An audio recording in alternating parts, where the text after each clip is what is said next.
Buenas tardes, compañero. Buenas tardes, profe.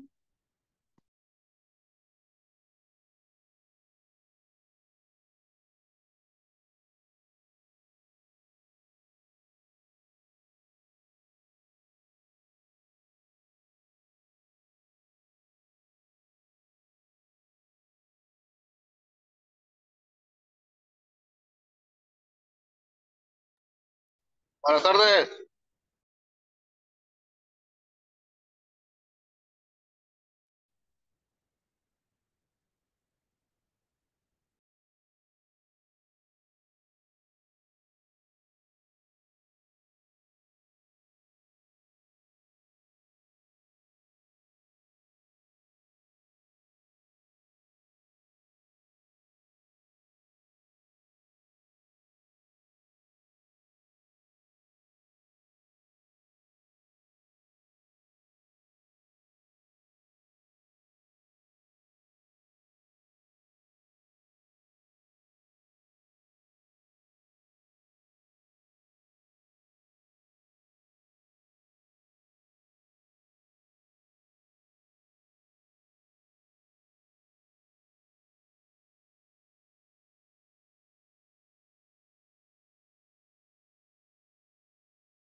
¿Ya estás el link, sí o no?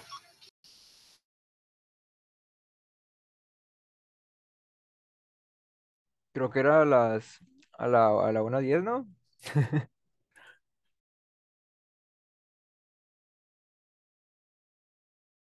¿Qué pasó? No lo escuché. Digo que creo que era a la 1:10. Sí, es que siempre es a la 1:10.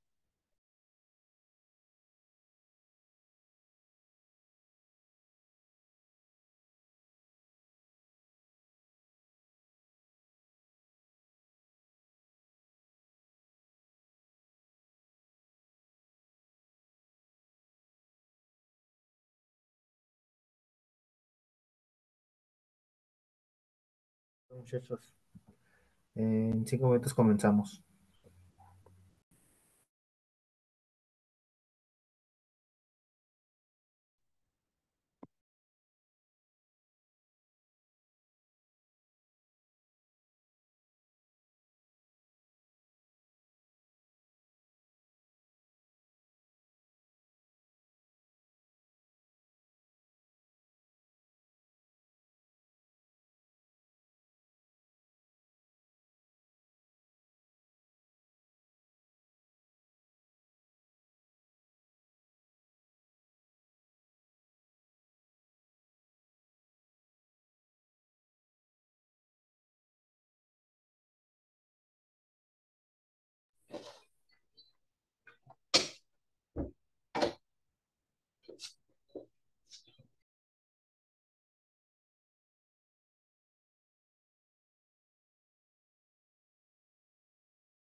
Ok, entonces, dudas sobre ya las clases de la plataforma.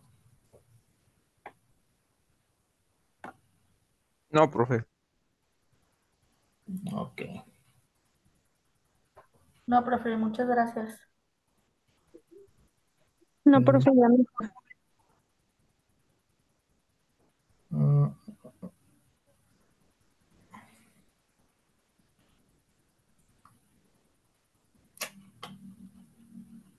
Ahí tengo otra vez esto. Ok, pues vamos a abordar ahora sí que la fuente del derecho en el ámbito comparado. Pues ahora sí que, aunque ciertos tipos de fuentes son comunes, pues por ejemplo en casi todos los países pues se reconoce ahora sí que la ley escrita y la costumbre de alguna manera, pues cada sistema jurídico tiene su jerarquía, pues, combinando particularmente las fuentes.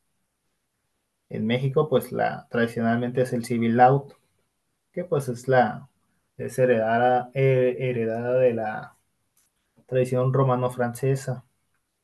Pues la Constitución Federal, pues ahora sí que la norma suprema y que pues, la rigen las leyes, ¿no? Así que tenemos que pues la legislación es la fuente primaria, pues su costumbre pues tiene el papel secundario, pues ahora sí que en ausencia de las leyes en materias como la civil federal. Ahora sí que en el artículo 2 del Código Civil Federal, pues nos dice que la costumbre se aplica donde la ley lo permita. Luego está la jurisprudencia, que pues considera la fuente formal en sentido especial. En México, pues ciertas sentencias reiteradas de la Suprema Corte o los tribunales colegiados, pues forman la jurisprudencia. Este, Después viene la doctrina, que ya habíamos abordado, que pues era la opinión de los autores, que pues ahora sí no es una fuente formal vinculante, pero pues al final influye, ¿no? Y la mayoría de los países latinoamericanos pues comparten esa estructura básica. Un ejemplo, en Argentina, en Colombia, pues imponen ponen la Constitución al tope y la ley como fuente central, y pues han ido reconociendo por la fuerza de los fallos constitucionales y tratados internacionales de los derechos humanos pues, como parte de su legislación. Pues ahora sí que en España pasa algo, pues es un país civilista. La ley es la fuente principal, pero por la Constitución española establece un sistema de fuentes en combinación con la costumbre y los principios generales. Pues el Código Español en su artículo primero pues dispone pues, que las fuentes del ordenamiento español son la ley, la costumbre y los principios generales del derecho. Y pues que la costumbre rige en ausencia de la ley aplicable, pues siempre que no sea contraria a la moral o al orden público. Después vienen las jurisprudencias de aquí de España.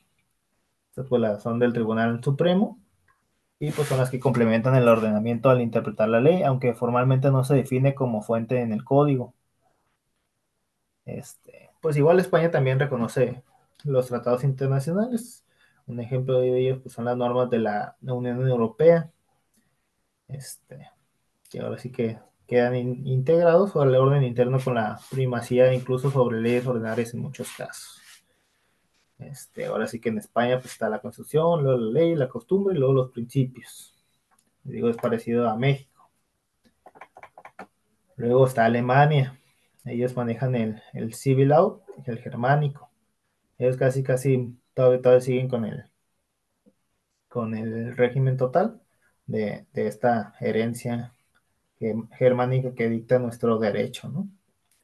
Pues Alemania confía en que en la ley escrita codificada, como su fuente principal, y pues luego sigue su ley fundamental y que viene siendo su constitución. Luego la costumbre, que no está pues muy desarrollada, porque pues ahora sí que hay que analizar la historia de Alemania, de que pues, ellos siempre han tenido este régimen estricto. Ellos sí no tienen, pues ahora sí que los hábitos aquí en México de que pues todo se adecua conforme al contexto. Ahí pues así es algo y así va a ser siempre. No, ellos sí no cambian este aspecto en su vida tan drástico. Ahí en Alemania pues existen esos tribunales que pues interpretan la ley, pero pues oficialmente las sentencias no crean ley y pues ahí no aplica tanto la jurisprudencia. Ya en la práctica pues esta jurisprudencia pues es alta e influyente, la respetan, pero en Alemania se inserta ahora sí que a la Unión Europea, por lo que el derecho de la Unión Europea pues es fuente directa superior a la ley interna en las materias de competencia europea. E históricamente pues ahora sí su doctrina jurídica alemana pues influye mucho, ya sea sus tratadistas y pues es lo que nos ha manejado mucho este derecho alemán. Pues ahora sí que como fuente formal pues predomina la ley y la constitución, donde establece los derechos y la jerarquía, luego la costumbre, que es rara vez la fuente principal, y la jurisprudencia constitucional. De hecho, conforme vayan avanzando en sus materias, pues van a ver que casi todos los autores en su mayoría son alemanes. En el derecho penal pues tenemos a Klaus Rothschild, y aquí en la materia de introducción al derecho pues tenemos a Savigny. Les digo, porque ellos pues siempre se han manejado por este régimen estricto, es más que nada eso y por ello su derecho pues es más que nada doctrina, ¿no?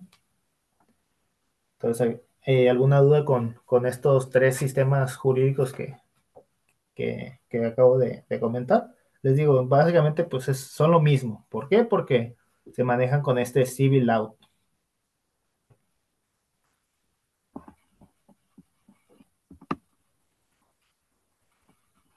No, todo bien. Entonces, ahora toca compararlo con el common law o el derecho común. Ese es el que maneja Estados Unidos. ¿Alguien que me quiera comentar qué se diferencia antes de comenzar la diferencia del civil law con el common law?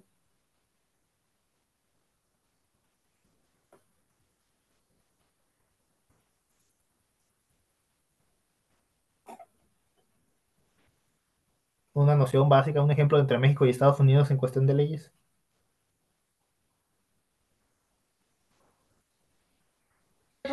¿Cómo? O sea, ahorita voy a explicar el common law, pero lo que les pregunto es, alguien que me quiera abordar como en qué podría diferenciarse las leyes que maneja estos tres que mencioné por ejemplo, contra los de Estados Unidos. O sea, son distintos. O sea, por ejemplo, México con Estados Unidos, ¿cómo se diferencian las leyes?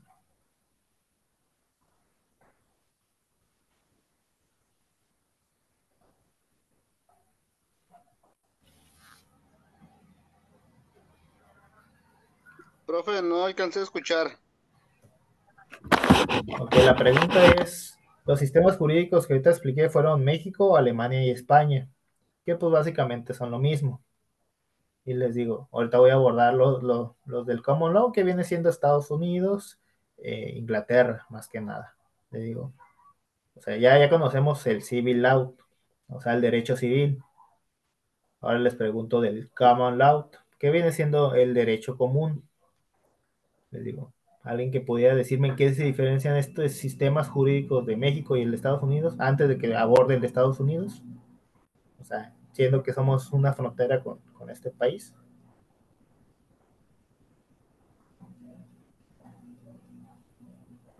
¿Los tres poderes del Estado serían? Pues de hecho sí tiene muchas diferencias. Pues sí, sería una. Ok, bueno, toca explicar Estados Unidos. Estados Unidos es un sistema del common law, o sea, derecho común. Igual se lo voy a apuntar aquí. Um,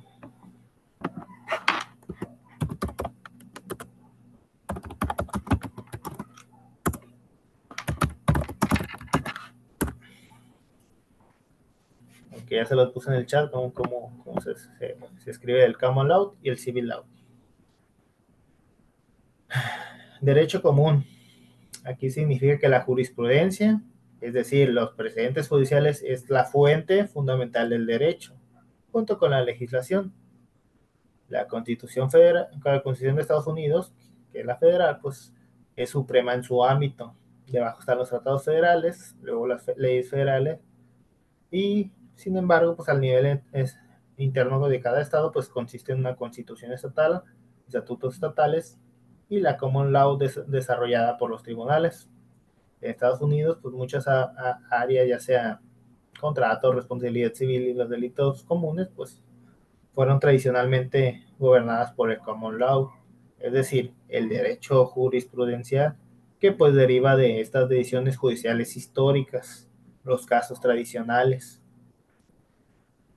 Ahora sí que aunque hoy gran parte de esta pues está codificada o estatuida, pues los jueces siguen creando derecho al interpretar las leyes y aplicar los principios. Está el principio stare decisis, que pues es mantener los precedentes, donde se hace que las decisiones de las cortes superiores pues vinculen a las inferiores. Por tanto, las fuentes de Estados Unidos pues incluyen la Constitución, los estatutos y la jurisprudencia. Ya después vendrían los reglamentos administrativos y luego la costumbre, que juega un rol menor, pero pues, en ciertos ámbitos comerciales internacionales. Cuando se habla de esto, pues básicamente es de que ellos, si le muestras el caso de que Brown contra el estado de Arkansas, pues lo toman y lo basan como criterio. Ahora sí que si eso ya pasó en un estado, lo aceptan como válido, y entonces si uno ya se burló de la ley, pues el otro también se podrá salir con la suya, ¿no? Esa es la diferencia del del Estados Unidos con el de México, Alemania y España. Que pues ahora sí que aquí nosotros sí podrá parecerse el caso, pero no siempre el juez le dará el beneficio al delincuente, a la persona que use este ámbito, ¿no? Así que los estadounidenses, ellos sí se manejan mucho por jurisprudencia. ¿Por qué? Porque su constitución, hay que recordar que está hecha de 7 artículos. y 3 enmiendas. O sea, ellos casi no le han movido nada a la Constitución, nomás han agregado las enmiendas, y desde ahí fuera, pues todo son jurisprudencias. No sé si haya quedado un poco claro en lo de Estados Unidos.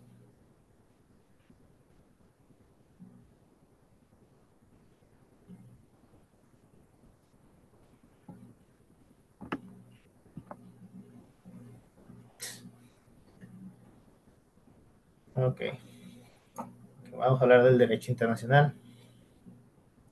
Pues las fuentes del derecho internacional público son diferentes por naturaleza, pero vale mencionarlas brevemente. Según el artículo 38 del Estatuto de la Corte Internacional de Justicia, pues las principales fuentes del derecho internacional son los tratados, la costumbre internacional y los principios generales del derecho reconocidos por las naciones civilizadas. Además, como medios auxiliares, pues toman las decisiones judiciales y doctrinas de publicistas. Esto pues influye ahora sí que en los sistemas nacionales cuando les incorporan con normas internacionales. Un ejemplo es el Tratado Internacional Ratificado, que se vuelve la fuente formal dentro del derecho interno en muchos países, como ocurre en México con los tratados que una vez aprobados por el Senado son ley suprema. Con ustedes sí leí el artículo 133 de la Constitución Política de los Estados Unidos Mexicanos.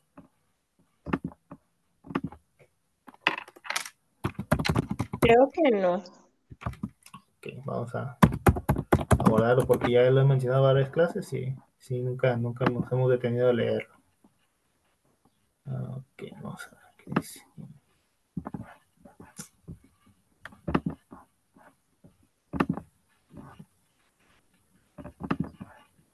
Vamos a ver. Situación política.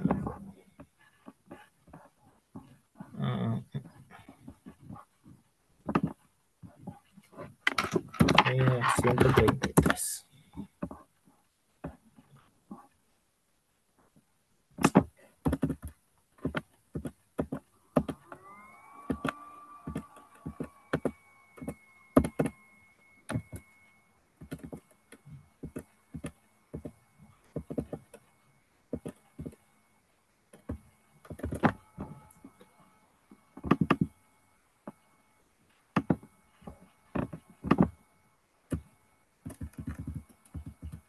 ¿Alguien que me apoye leyendo el artículo 133?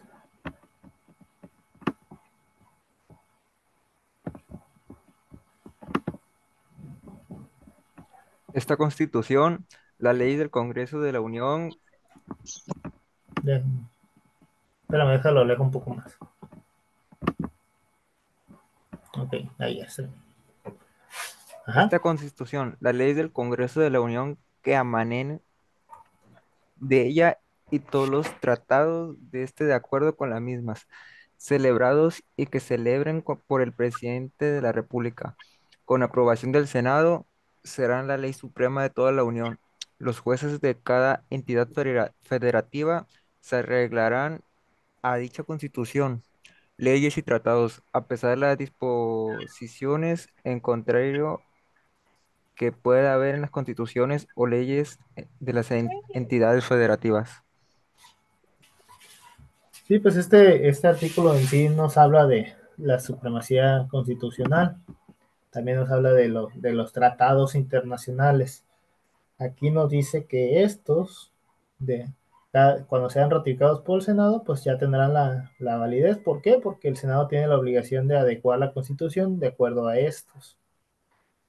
Le digo, pues en la práctica, pues a veces a los legisladores prefieren pelear por otros asuntos que, pues ahora sí que hacer las modificaciones de acuerdo a lo que ya ratificaron cuando se firmó un tratado internacional. Porque muchos se jactan de que no, pues se firmó este tratado y pues ya es ley válida, pero les digo, hasta que no esté publicada en el diario oficial de la Federación, pues no se deberá tomar en cuenta. Ya después que haya 5 casos, porque todavía no hacen las modificaciones correspondientes, pues entonces se vuelve jurisprudencia. Ya después le moverán a la Constitución, pero pues ¿qué pasó en el transcurso? De que ya se hizo una jurisprudencia. Les digo, pues en la pirámide de Kelsen, pues si vemos, pues los tratados internacionales están a la par o por debajo, pero nunca va a estar por encima de la Constitución. ¿Por qué? Porque pues esta es la norma suprema de cada estado. Entonces, con respecto al derecho internacional, sí quedó un poco claro. Sí, profe. Oiga, Sí, una profe. pregunta. A ver, Eh, dígame. Ahí entra el TEMEC, el libre tratado de comercio. Uh-huh. El TEMEC es uno de los tratados que está formalizado. Te digo, existen varios tratados. ¿Por qué? Porque a México le encanta firmar todo lo que le pongan. Es por eso que México siempre ha tenido buenas relaciones diplomáticas con los otros estados. Porque, o sea, los demás sí cuestionan y México nomás firma. O sea, a veces ni siquiera lo leen, nomás lo firman. Y que dirían, pues es que se les paga mucho a estos embajadores y a tanto al secretario de Relaciones Exteriores para que pues si hagan un análisis exhaustivo, incluso a los diputados y senadores pero ahora sí que confían mucho en la persona que fue a quedar bien con el otro representante de Estado y pues entonces se fían en que dice, no, pues sí él dijo que estaba bien, pues nosotros le creemos y denle para adelante con el tratado. O sea, vamos a ver, déjenme meto a ver cuántos tratados tenemos firmados con los demás países.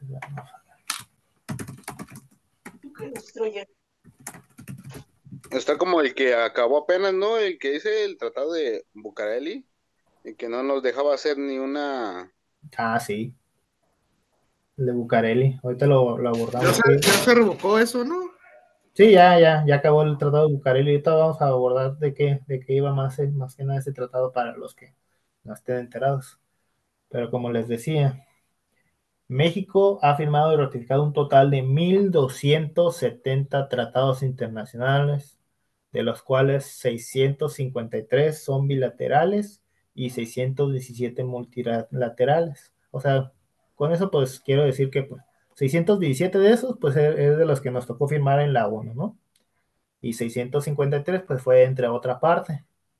Por ejemplo, el TLC, este, o sea, firmamos cuatro veces el Tratado de Libre Comercio, que pues involucraban a 52 países, facilitando el comercio y la inversión de diversas naciones. Luego existían los acuerdos para la promoción y protección recíproca de las inversiones. Ahora sí que había 30 acuerdos con 31 países o regiones administrativas, ¿no? Destinados a que se fomentara y protegiera las inversiones mutuas. Luego también están los acuerdos de alcance limitado, donde México participa de 9 acuerdos de este tipo, pues incluyendo el acuerdo de la complementación económica y acuerdos del alcance parcial. Pero así como, ahora sí que, pues más que nada México forma parte de los numerosos tratados internacionales en materia de derechos humanos, medio ambiente, cooperación educativa y cultural, entre otros ámbitos. Así que la Secretaría de Relaciones Exteriores busca tratados vigentes donde pueda consultar estos acuerdos. O sea, no tiene nada más que hacer más que andar firmando. Profe, una pregunta. Eh, Y bueno, alcancé a escuchar en un TikTok que México le debe agua a Estados Unidos, no, México le debe muchas cosas a Estados Unidos.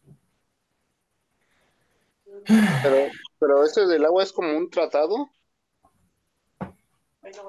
Sí, es que hay muchas cosas que estuvimos haciendo en el pasado, todo con tal de quedar bien con el vecino, aparte de que pues nuestro vecino estuvo metido mucho en la Revolución Mexicana, fue de los que estuvieron ahí pues echándole gasolina a la fogata, porque si Estados Unidos no hubiera intervenido, créanme que la Revolución Mexicana ni hubiéramos sabido qué onda, porque fueron los que nos dieron las armas para matarnos entre sí.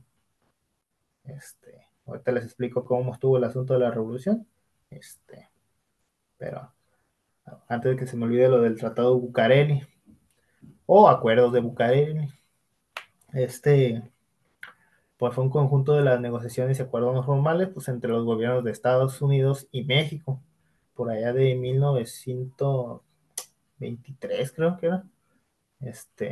Aunque ahora sí que no fue un tratado como tal, pues tuvo efectos políticos y económicos importantes en la relación bilateral. Ahora sí que después de que acaba la Revolución Mexicana, esto fue, o sea, empieza en el 10 y termina en el 20, con el gobierno de Álvaro Obregón, pues se promueven estas reformas sociales y económicas.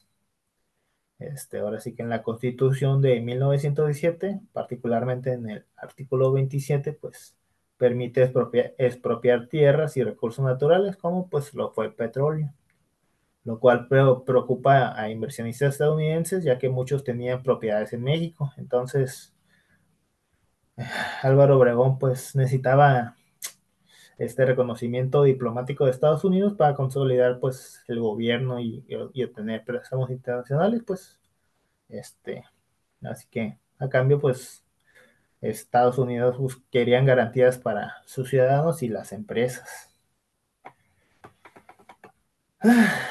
Pues ahora sí que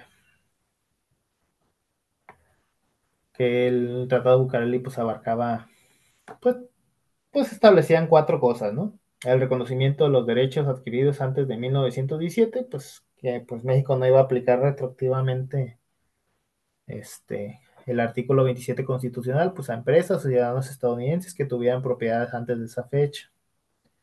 La segunda cosa, pues eran las compensaciones por daños durante la revolución, pues México tuvo que comprometerse a indemnizar a los ciudadanos estadounidenses que pues sufrieron pérdidas durante el conflicto armado. Pues el tercer punto clave pues es que no se firmó un tratado como sí, pero pues hubo notas diplomáticas y compromisos escritos que pues no fueron ratificados en los congresos. Así que literalmente no fue un tratado.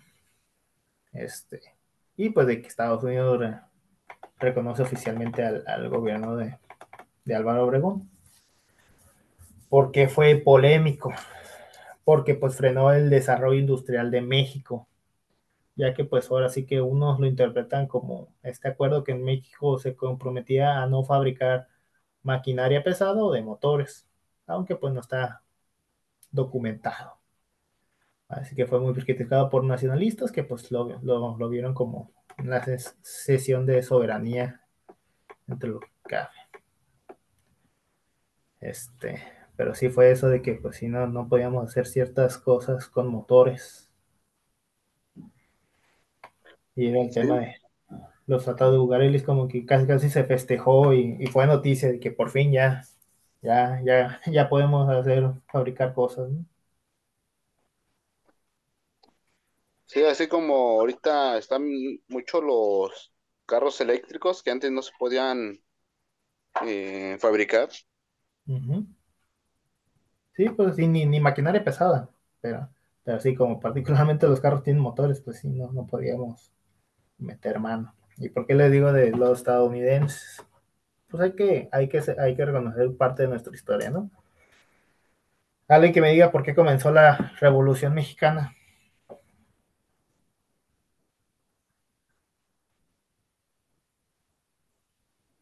¿Alguien? ¿Por qué qué? ¿Por qué comienza la Revolución Mexicana?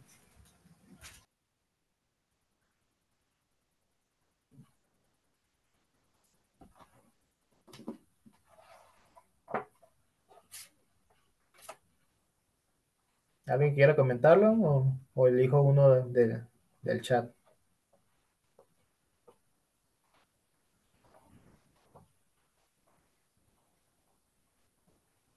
Díjalo. Fue para terminar una dictadura, ¿no? De Porfirio Díaz. Uh-huh. Falcón. ¿Tu apellido para poner una participación? Falcón. Sí, Falcón. Ok. Sí. Sí, pues definitivamente comienza a partir de que quieren erradicar esta dictadura de Porfirio Díaz. Okay, entonces entendemos que es un movimiento que comienza para, pues, quitar de poder a alguien, ¿no? La revolución dura 10 años. Porfirio Díaz solamente duró 6 o 8 meses en el movimiento. O sea que estuvieron 9 años luchando en esta revolución que era para derrocar a Porfirio Díaz. Entonces, la Revolución Mexicana se trató solamente para derrocar a Porfirio Díaz, que solamente estuvo al principio, que él se decide ir. ¿Por qué? Porque él amaba a México y pues ya nos habíamos matado entre sí bastante. Muchos números había de que pues, nos estábamos matando entre sí, todo nomás porque Estados Unidos pues ya estaba cansado de Porfirio Díaz porque él no se sometía ante ellos, que al principio sí lo hizo, pero ya después, ya como México tuvo este auge, incluso el peso valía más que el dólar, pues ya decían que, ok, no nos conviene que Porfirio se mantenga. Entonces hay que ver con este sector que está molesto porque pues dejó muchas cosas de lado y entonces patrocina y da armas a los mexicanos para que nos matemos entre sí. Y por resultado de esto pues fue que hubiera varios representantes pues que los catalogamos como héroes en sí. Y uno de estos pues es el Tratado de Bucareli, donde Álvaro Obregón necesitaba pues préstamos internacionales y pues el reconocimiento de Estados Unidos y pues firma este tratado. Bueno, ahí el tema, ¿no? Ok, entonces resumen, pues hemos visto que pues cada país equilibra de modo distinto pues la preeminencia de la ley escrita contra aquellos que pues la costumbre y la jurisprudencia.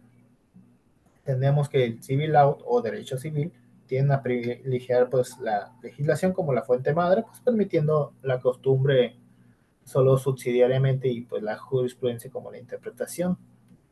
Y pues los sistemas como el common law otorgan pues mayor poder creador a los tribunales, es decir, por los casos jurídicos. Y también la ley escrita, pero conviven con ambas. Ahora sí que la tendencia global es hacia cierta convergencia que pues, los países del civil law pues prestan más atención a la jurisprudencia. Por ejemplo, aquí en Latinoamérica, pues las cortes constitucionales pues generan la jurisprudencia vinculante en materia de derechos. Y pues los países como el common law pues codifican numerosos campos. Y pues esto es en sí las fuentes del derecho comparado. De las fuentes del derecho mexicano sí los abordamos, ¿no? ¿Verdad? No detalle. O sea, creo que solamente hemos hablado de la Constitución. Este, Sí, todavía no se abordan. uh-huh. Sí, las fuentes del derecho en México, ahora sí que vamos a ir por la jerarquía, ¿no? La Constitución Federal, pues es la norma suprema del orden jurídico. La Constitución cuenta con 136 artículos. Esa Constitución política, pues es de 1917 y pues establece las estructuras del Estado, los derechos fundamentales y las facultades de las autoridades. Los primeros 29 pues hablan de los derechos humanos. Luego la otra pues ya ve cómo se compone en el Estado. Se nos ha dicho pues que ninguna norma inferior puede contravenir a la Constitución. Y en caso de conflicto pues prevalece la Constitución. Eso ya lo veníamos leyendo en el artículo 133. Pues ya decía que pues en esta Constitución las leyes del Congreso de la Unión que emanen de ella y los tratados serán la ley suprema de toda Unión. Este se conoce como principio de jerarquía normativa en México, pues lo cual fija la Constitución y a las ciertas normas derivadas como el cimiento del sistema. Aquí pues la Constitución también funge como fuente inmediata cuando pues es directamente aplicable. Por ejemplo, es fuente de derecho en materia de derechos humanos, los principios de amparo, que pues los jueces deben aplicar aún frente a las leyes inferiores contrarias. Pues en sí esta es la Constitución. Vamos a pasar con los tratados internacionales. Como ya lo mencionamos, pues México forma parte de numerosos tratados que pues trae reformas y criterios jurisprudenciales de fines del siglo XX y principios del XXI. Los tratados internacionales ratificados por México y publicados forman parte del derecho interno con jerarquía por encima de las leyes federales, locales e inferior solo a la Constitución. Ahora sí que están a la par de la Constitución. En 1919 hay una tesis donde la Suprema Corte establece que pues, los tratados pues estaban jerárquicamente por encima de las leyes federales. Más tarde, la reforma constitucional del 2011, pues en materia de derechos humanos y la jurisprudencia derivada, pues indican que los tratados de derechos humanos tienen rango constitucional, salvo cuando colindan con una restricción constitucional expresa. Pues ahora sí que en síntesis, pues hoy se suele afirmar que los tratados internacionales que México firma y ratifica son ley suprema junto con la Constitución y las leyes que de ella emanan. Un ejemplo específico, pues es cuando México y Estados Unidos tienen un tratado bilateral. Esto, pues, hablando de la Convención de 1981, que pues, fue ratificada en el 83. Esto, pues, para la recuperación y devolución de los vehículos robados y aeronaves robadas que obligan pues, a ambos países a devolver los vehículos robados encontrados en su territorio. Es decir, esto sí nos atañe. ¿Por qué? Porque pues ahora sí que si un carro es robado tanto de allá como de acá, pues ya lo encuentran y lo tienen que devolver. Fue un tratado que se firmó en el 81 y se ratifica en el 83. Pues este tratado, una vez que en vigor, pues se forma como fuente formal que las autoridades mexicanas pues deben aplicar al cooperar con Estados Unidos en caso pues de autos robados transfronterizos. Entonces, hasta ahorita bien con la Constitución y los tratados internacionales. Sí, profe. Que luego siguen las leyes federales y estatales. Pues México es una república federal, por lo que existen fuentes legislativas federales, que pues son las que mandan del Congreso de la Unión, y luego las fuentes legislativas locales, pues las leyes de las legislaturas de cada estado. Ahora sí que de acuerdo al artículo 133 y la estructura constitucional, pues las leyes federales que emanen de la Constitución ocupan un lugar jerárquico inmediatamente inferior a esta y equivalentemente a los tratados.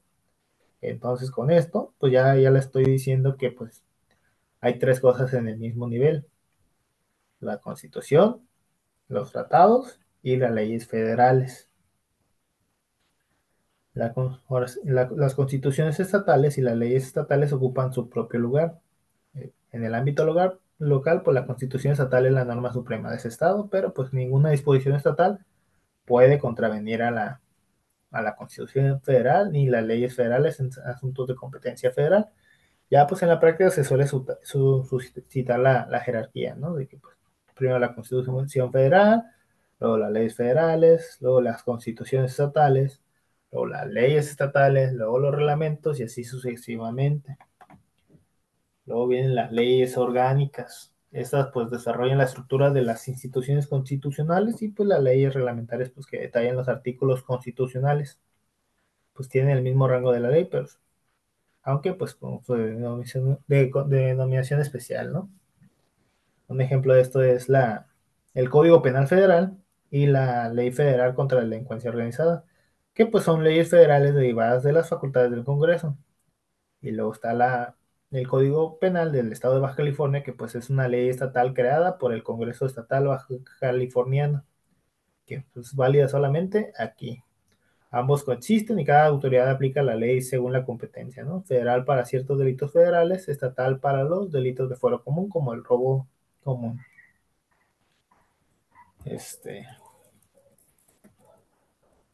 Después vienen los reglamentos, los decretos y la normatividad delegada. Por debajo de las leyes están los reglamentos que pues expide el Poder Ejecutivo pues para que se facilite la ejecución de las leyes, así como pues otros actos administrativos generales, pueden ser decretos, acuerdos, normas oficiales. Entiéndase como un reglamento que es el emitido por el presidente. Y pues los gobernadores o los ayuntamientos, pues con base en una ley habilitante, ¿no? Si bien son obligatorios, pues estos no se pueden violar ni exceder lo dispuesto a la ley que desarrollan estos.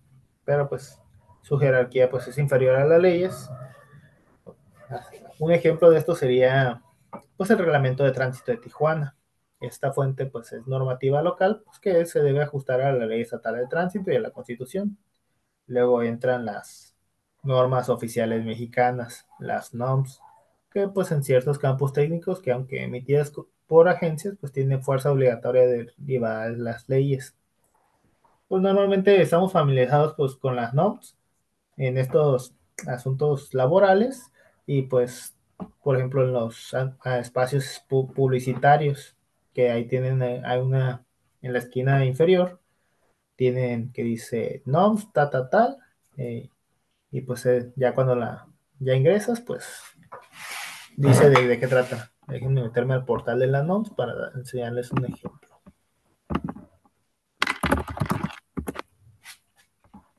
Okay. Las NOMS.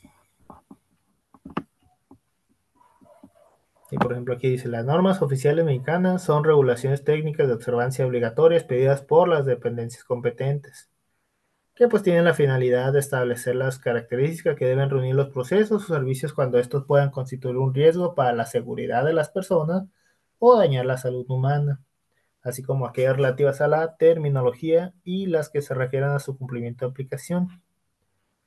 Luego aquí dice, la norma en materia de prevención y promoción de la salud, una vez aprobadas por el Comité Consultivo de Normalización y Prevención y Control de Enfermedades, son expedidas, publicadas en el Diario Oficial de la Federación y por tratarse de materia sanitaria, entran en vigor al día siguiente de su publicación.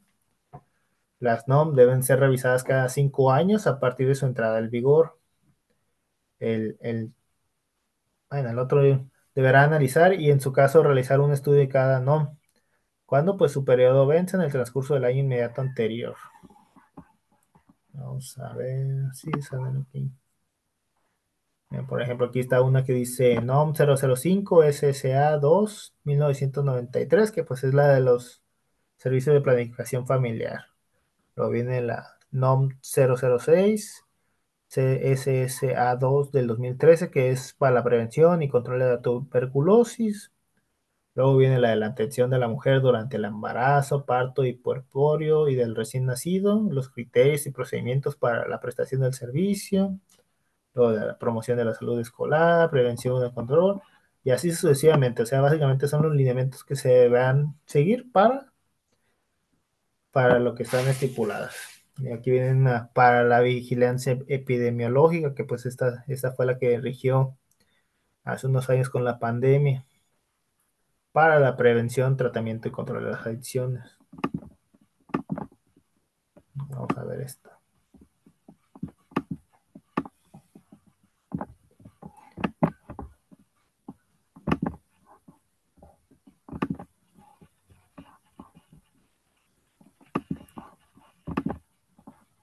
Y por ejemplo, pues aquí pueden ver que cada no, pues esta tiene 45 páginas.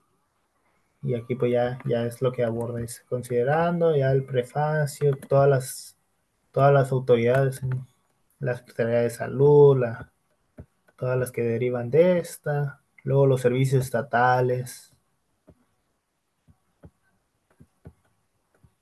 Luego aquí viene el índice, pues cuál es el objetivo, en qué se basan, qué significa cada cosa, pues de qué va la prevención, tratamiento, la investigación. Y les digo, cada una pues tiene sus ejemplos. Por ejemplo, aquí dice que es una droga, pues delirio, un consumo perjudicial, educación para la salud, establecimiento de servicios generales. Pues aquí van a encontrar las definiciones de varias cosas, ¿no? Por los reglamentos, pues ya tenemos la noción del reglamento del tránsito, la normatividad delegada, pues es esta, y cuáles son los decretos. El decreto que podemos manejar sería el de los carros chocolates. Entonces, con esta parte de reglamentos, decretos y normatividad delegada, ¿tenemos alguna duda? No,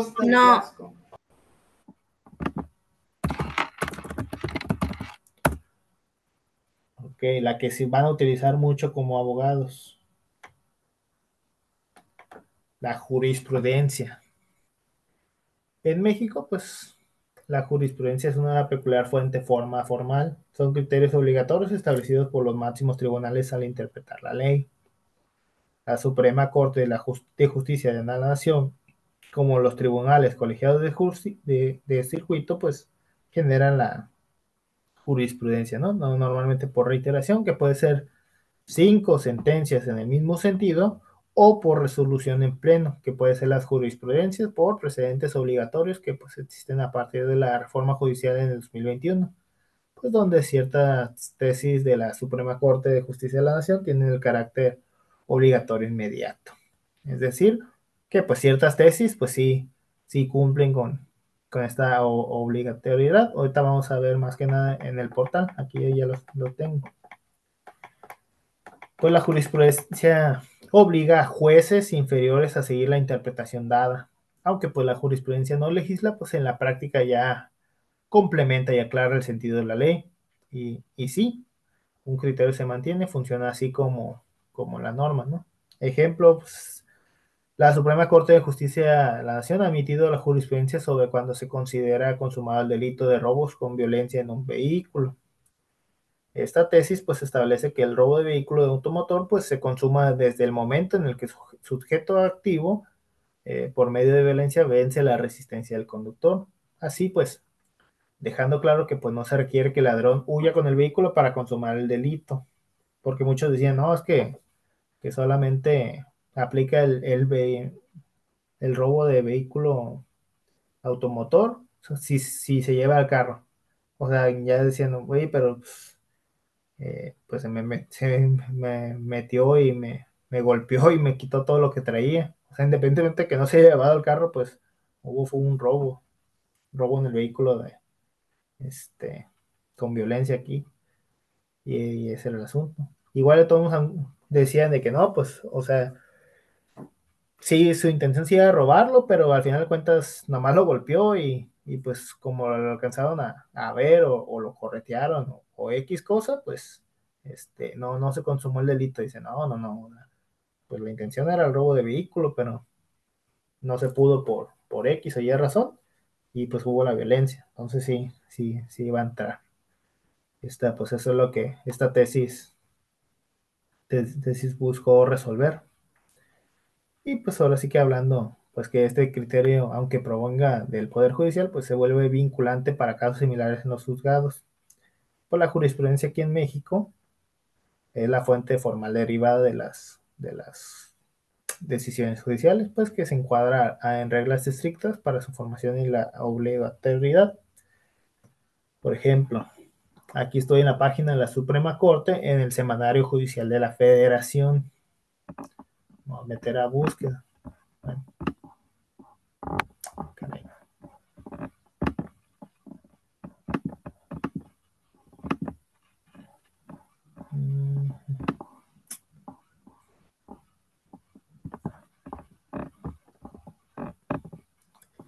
Sentencia, datos, consulta. Caray. Pensado de mentir.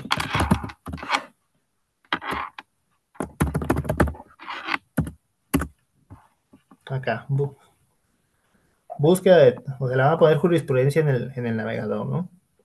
Se van a meter al Semanario Judicial de la Federación y luego aquí le va a aparecer búsqueda de tesis. Se van a meter. ¿Sí ven la pantalla? Sí, profe. Sí. Ok.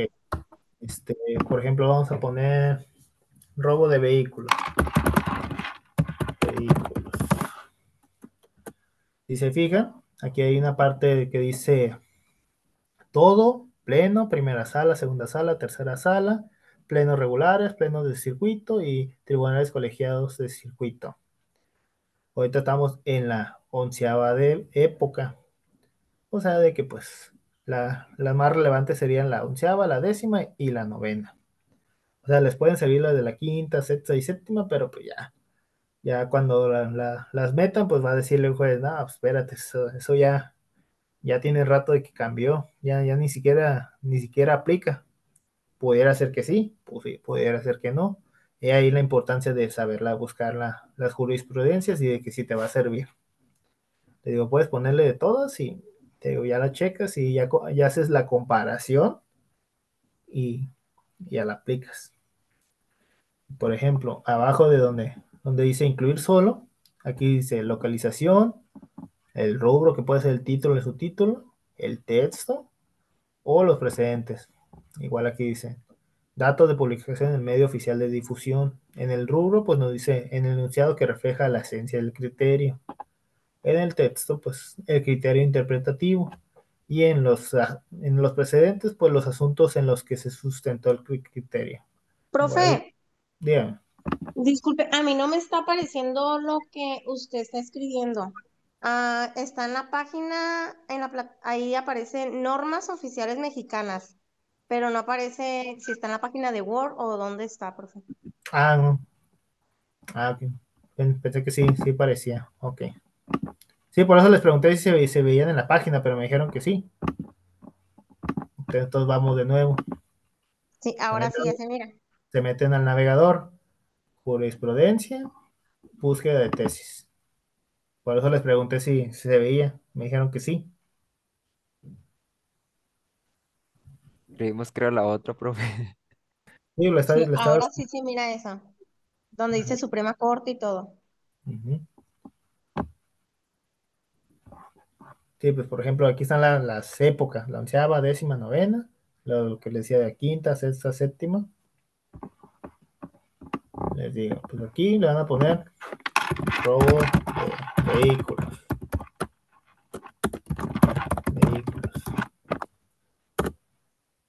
Les digo, aparece la localización, el rubro, el texto, los precedentes. Los precedentes pues eran los asuntos en los que se sustentó el criterio. Aquí hay una parte que dice tesis jurisprudenciales y aisladas. Solamente quiero la jurisprudencia o quiero la tesis aislada.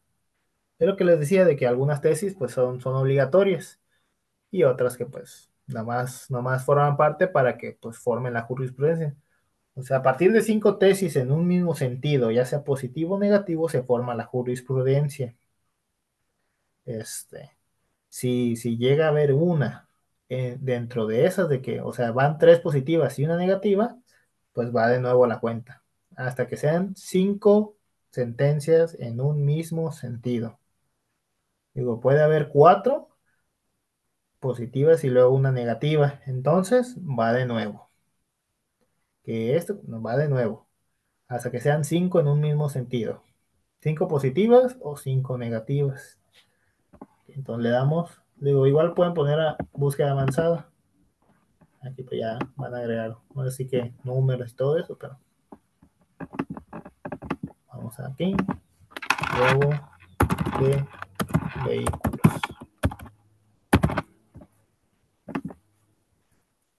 Y pues aquí van a poder ver por las distintas. Esta, por ejemplo, la primera que nos sale, esta es tesis. Aquí, si ven en la pantalla, dice tesis y aquí dice tipo aislada. Vamos a ver donde diga jurisprudencia. Tesis.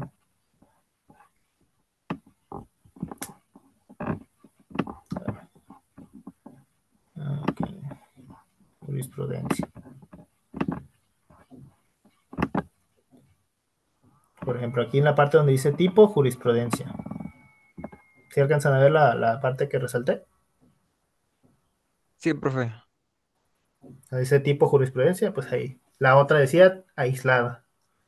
Por ejemplo, este es el robo calificado. La agravante prevista en el artículo 224 del Código Penal para el Distrito Federal se autoriza aunque el vehículo de transporte público no esté prestando el servicio a que está destinado. Es decir, de que un chofer de camión, pues, le roban el carro de forma calificada, pues sigue siendo un vehículo de transporte público, aunque ya no esté llevando pasajeros. Ya después se fijan, pues aquí pues se explica de qué va la jurisprudencia, luego me pone cuáles fueron las tesis en las que se basaron. Por ejemplo, aquí dice una en el 24 de noviembre del 2015. La otra fue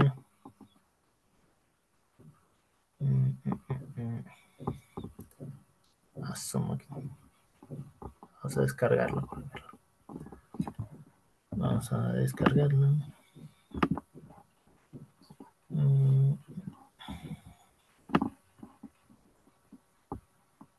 Sí, pues igual viene en la parte de abajo. Sí, normalmente la jurisprudencia va a aparecer cuáles fueron las tesis en las que se basaron. Más que en esta, curiosamente, nada más viene uno. Vamos a dar otra. Extensión de dominio. Mira, por ejemplo, aquí viene amparo en revisión, amparo directo en revisión, amparo directo, amparo directo, amparo directo. ¿Sí ven esta parte? Sí, sí se alcanza a ver. Sí, pues aquí están, por ejemplo, aquí dice 5 votos de los ministros de ya los ministros, y luego aquí me dice, no, pues 5 votos de los mismos ministros, porque pues todavía estaban en función, y así me ponen todos los ministros que votaron en dicho amparo, un amparo directo, pues por ejemplo aquí fueron 4 amparos directos y un amparo en revisión. Pero como les digo, fueron esas las decisiones que formaron esta jurisprudencia, que es de extinción de dominio, la relevancia de la prueba de la procedencia lícita del bien materia de la acción relativa. Ok. Entonces, ¿todo claro con la jurisprudencia? Sí, profe. Luego vienen las costumbres y usos. Pues la costumbre se entiende como la práctica reiterada aceptada como obligatoria, que pues no es fuente principal en el derecho mexicano, pero pues tiene reconocimiento en ciertos supuestos. Pues esto pues no tiene mayor ciencia, pues es costumbre o los usos, ¿no? Un ejemplo local sería que las comunidades rurales aquí en Baja California, pues ciertos usos comunales de agua podrían ser considerados costumbre relevante pues a interpretar las obligaciones, aunque también prevalece la ley de aguas nacionales si es clara. Pues en generalmente pues la costumbre nunca puede contradecir una ley expresa vigente en México. Esto por el principio de legalidad. A unos sí les permitimos, a otros no. Los principios generales del derecho es otra fuente.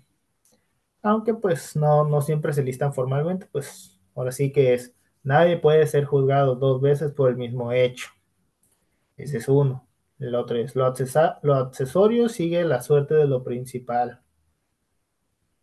Que son normalmente estos que vienen en la tienda. No lo crimen, nulla pena sine ley. No bis in idem. Que pues son los que les acabamos de decir, el de nadie puede ser juzgado 2 veces por el mismo hecho.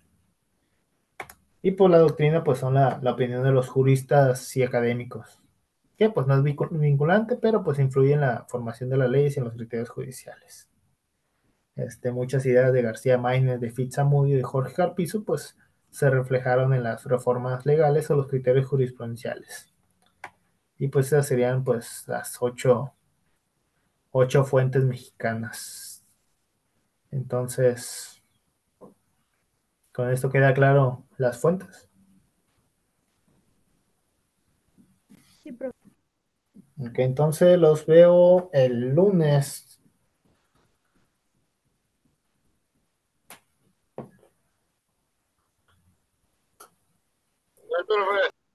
Hasta luego. Buena Hasta tarde. luego, profe. Luego, Gracias. profe. ¿Ponemos nuestro nombre para la lista? Ya lo pusieron hace rato. Ya lo hicimos.